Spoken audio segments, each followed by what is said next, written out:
All right, so I'm going for the weirdest car review ever. We're actually inside a car wash, and you probably can't tell, but I am in the 2019 Volkswagen Jetta SEL Premium. I have this digital cockpit, it's called digital cockpit, where you can have different instrumentation displays and everything. I like it on this one. We have ambient lighting, which you can change in the setup. Overall, I like this vehicle, and what I want to do is just kind of give you the quick rundown here. I figured I got a few minutes. The car goes back tomorrow. Let's talk about it. It's going to get pretty loud here for a second. I'll tell you about the things I don't like at the end, but for right now, we're going to go enjoy this spot-free rinse. I have heated and ventilated seats. I have an electronic parking brake and the different drive modes, which are very similar to everything in the GTI. Let's blow dry this, baby. Let's get this. The car is pretty dirty.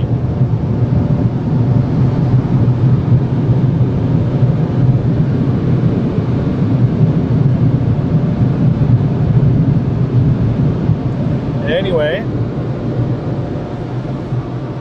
pop this into drive. I do have a Beats stereo in here. I have navigation. I have a sunroof, as you can tell. I've owned a 4th gen and a 5th gen Jetta, and this feels like a Jetta. I've also owned 2 Audi A3s, and this feels like an Audi A3. Inside, the dimensions are almost exactly the same, except for there's more room in the back, just like you'd expect in a Jetta. What I'll do, though, is say that if I was thinking about an Audi A3 in the future, I'd probably wait, because it's probably going to be just like this. And this car is phenomenal. I just turned the vehicle off, but hopefully, there you go. I'm averaging 29.8, and this is like a worst case scenario. You can tell I've only done 6 miles and averaged 20 miles an hour. So this is actually the worst fuel economy I've had. I'll tell you, I've done 22.9 miles on this car, and I've used less than half a tank. So I have a lot of fuel left. So this car is like super efficient, and it has a 1.4 liter 4-cylinder turbo engine, an 8-speed automatic transmission. It's no longer a DSG, it's a traditional automatic. And what I can tell you is I do like this car. It is very enjoyable to drive. I have automatic climate control, and I'm sure you want to know about the price. Let me do that for you. So here we are, 2019 SEL Premium. There we go. It's a cool exterior color, sage green metallic, and storm gray leather interior. We have a standard price of $26,945 for this trim, and then we have no options. So even the automatic is a no charge option. Price $27,795.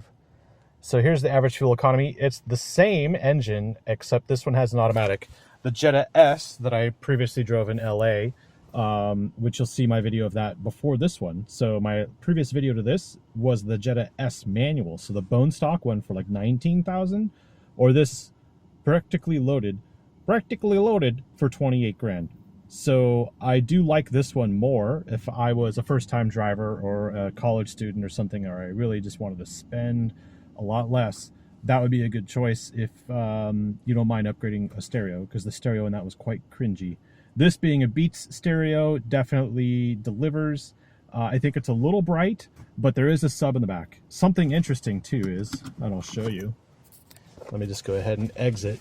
We'll walk around it real quick.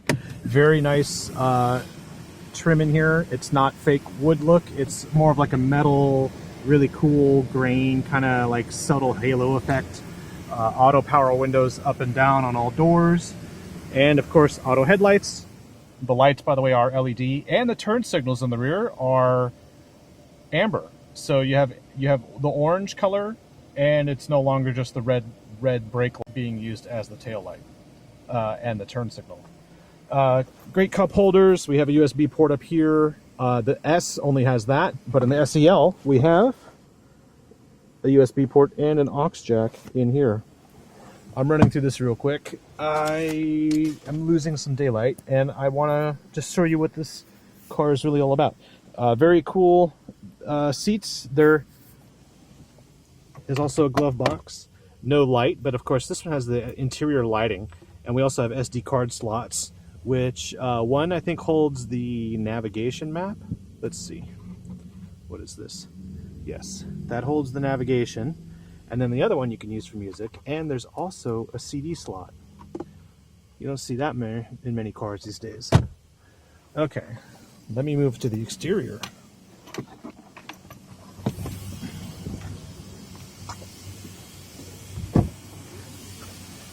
Actually, these wheels look really good. This color doesn't really come out very well on the camera now I look at it. But overall, it's very clean, very sharp. I like the exhaust tips, which are actually integrated. Oh no, they're fake. Haha. That's a nice standard trick from VW and Audi these days. We have our SEL badging. And these are the LED lights. It's a good looking car. I like it.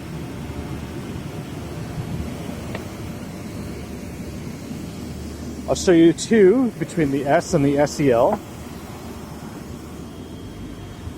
I have some equipment back here. I'm doing a little bit of remodeling, so pardon that.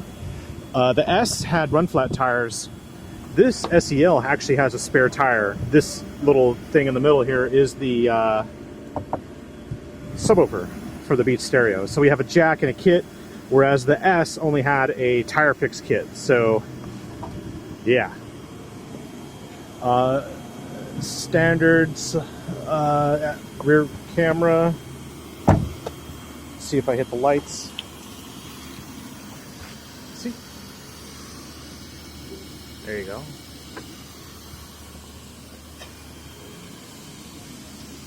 And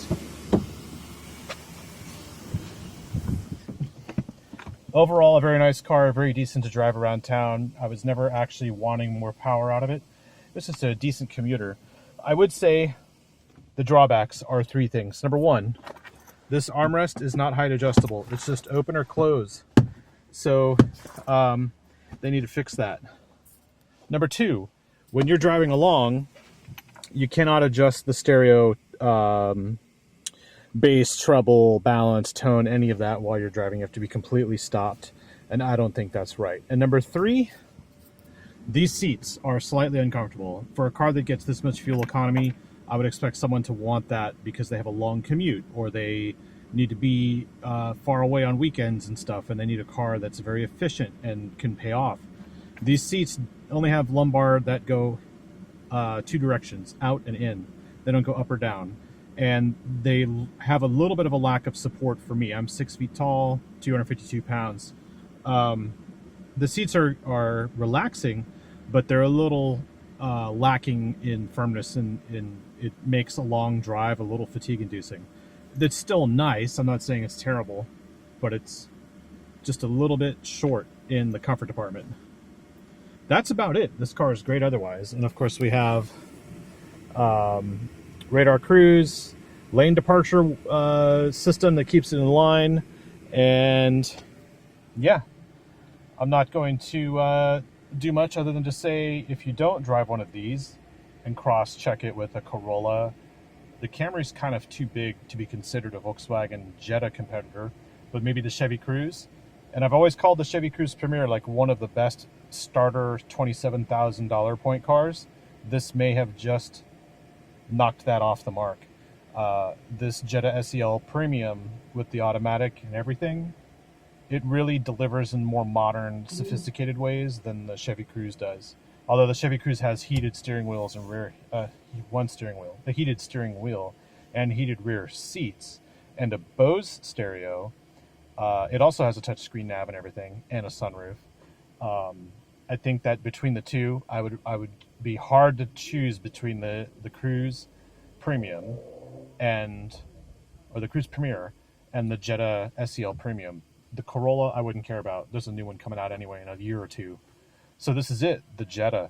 It's still a Jetta. It's more Audi-like. It's very affordable. It's very nice to drive. And I think if you're looking for a budget-friendly vehicle and fuel economy-friendly vehicle, then this is the one that should be at the top of your list, and you should definitely check it out. I'm going to take some photos now that the sun's going down just a little bit more. And be sure to like and subscribe. And also check out my Instagram account because I post these photos on Instagram too. And that's New Car Spin on Instagram. And you're watching New Car Spin on YouTube. I'm your host, Brian Grant. Thanks for watching. and I'll see you in the next video.